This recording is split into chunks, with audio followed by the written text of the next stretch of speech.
What happens when the wilderness calls? Well, that's the question I've been sitting with, because it's one thing to interview people about choosing to take the road less travelled, and it's another thing entirely when life places you at the centre of that story. Do you dare to take the road less travelled? Welcome back to the Wilderness of Creativity and my first solo episode in quite a while. How are you, my fellow wanderer? I wanted it to be just us today because things have been shifting. Not because I've reached any grand destination or anything like that, or that I know what I'm doing, because I don't. Quite the opposite. As many of you will know, I am approaching the 100th episode. I've just recorded my very first guest interview, and I've also stepped away from a teaching role, which means that I'm standing at the precipice of something unknown. But this episode is not about an update on my life, but rather a sharing of what I've been thinking about for a little while, because I've realised that the wilderness of creativity is not really about creativity or creativity across different industries, although those conversations have been incredibly powerful. But actually, it's about creativity as a means of survival. The wilderness has started to take on a brand new life for me as a podcast host and as a creative. Leaving my role as the head of dance and drama this summer, it wasn't an easy decision. For a long time, I wondered whether or not I was making a mistake. So when you've built an identity over that amount of time, stepping away from it can feel like you're stepping away from you yourself. I'm not running away from teaching. I've actually been running towards something else. I've said to those around me, and maybe said it out loud to you as well over the last few years, I feel like I've outgrown the classroom. And I don't mean that in a dismissive or arrogant way. I mean I've outgrown the life teaching can offer. See, the education system has evolved on the surface, but at its core, it feels like it's in the same place it was 20 years ago. And the bottom line is, I've changed. Sometimes that's the bravest thing we can do, isn't it? Admit that a version of ourselves that once fitted perfectly no longer does. And that's difficult because we spend so much of our lives believing that consistency equals success. Keep going. Resilience is key. We teach resilience at school.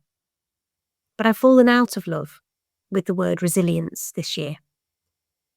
People often use resilience to mean getting through. But in practice, it often carries an expectation of enduring difficulty without complaint. Keep going, push through. Sometimes you have to do things that you don't want to do to tolerate something, situations, people, behaviours. Now, rebound, on the other hand, that has a different feel. And I've written about this in my Substack.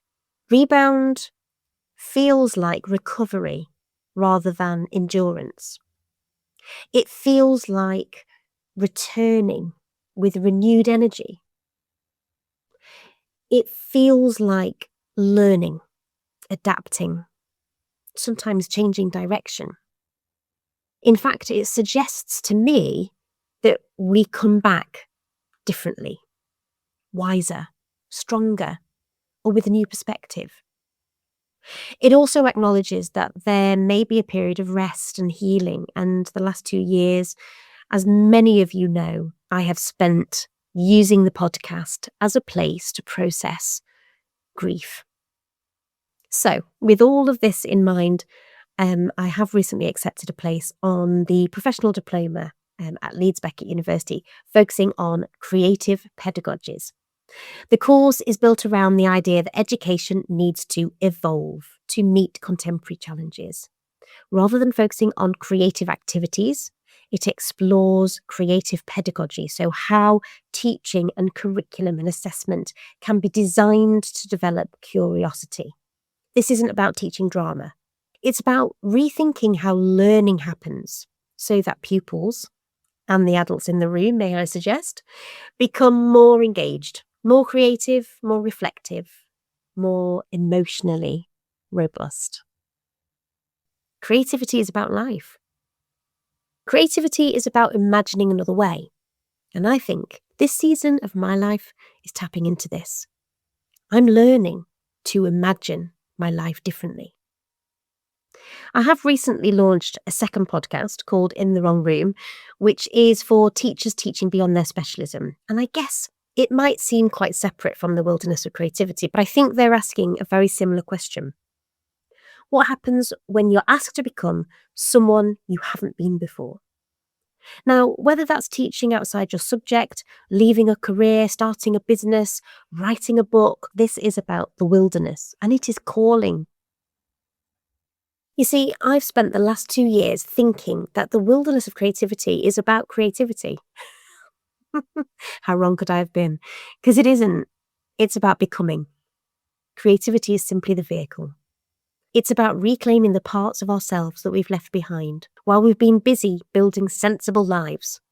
I don't know how many times I've had to reframe this moment as an awakening and not as a crisis, because there have been plenty of jokes about packing it all in, buying a boat and sailing off into a life with no responsibilities. I may be a dreamer, but I am also a realist. And it's funny, isn't it? Because I'm sure you've noticed as well how we build certain moments up in our minds. We convince ourselves that when we finally make the decision to launch that idea or publish the post or say the thing we've been rehearsing for weeks, everything will feel different. That everyone will notice, and then it happens and life carries on. Most people are far more occupied with their own lives than they are with ours. Oddly enough, that's one of the most freeing things we can ever discover. I think it's the conversation we have with ourselves before we've even started. That voice that says, someone else has already done this. It's probably not good enough. Now isn't the right time. Who am I to do this? What feels worth taking one step towards today? And who are the people around you? Who reminds you of who you're becoming? Because no one grows in isolation. As I head into the weekend of recording the 100th episode, I have been reflecting on the last 2 years. And one thing I know for certain is this: every single guest has become a mentor in some way. Each conversation has left me thinking differently. Their stories of survival, of reinvention, of courage. They've inspired me more than I could ever have expected. And in many ways, they've encouraged me to stop standing on the edge of the wilderness and actually step into it. Do I know exactly where it's going? Not at all. But I'm becoming more comfortable with not having all the answers. And I love that we're exploring this together. After the 100th episode, I'm going to take a short summer break, time to spend with my family, catch my breath, read a little bit, let a few ideas percolate and create some space before the next chapter begins. And then, from September, watch this space. But enough about me. What does your summer look like? Are you working on a project you've been putting off, or starting something new? Perhaps you're giving yourself permission to slow down and recharge. I'd love to hear what you're creating or exploring. I have a feeling that there are some wonderful ideas waiting to emerge. If you've enjoyed today's episode, then why not subscribe to The Wilderness of Creativity and head over to Substack or YouTube to catch behind the scenes content. Next week, I'm joined by Amber Lucas, who is the founder of Kaluna and Time. Amber helps established wedding business owners create websites that truly reflect the business they have built today. And although Amber is now known as a Show It website designer specialising in the wedding industry, her journey didn't begin with websites. In this conversation, we explore the path that led her here, the lessons that she's learned along the way, and what it really takes to build a business that's aligned with who you are. I do hope you'll join us for that conversation. And until next time, stay wild.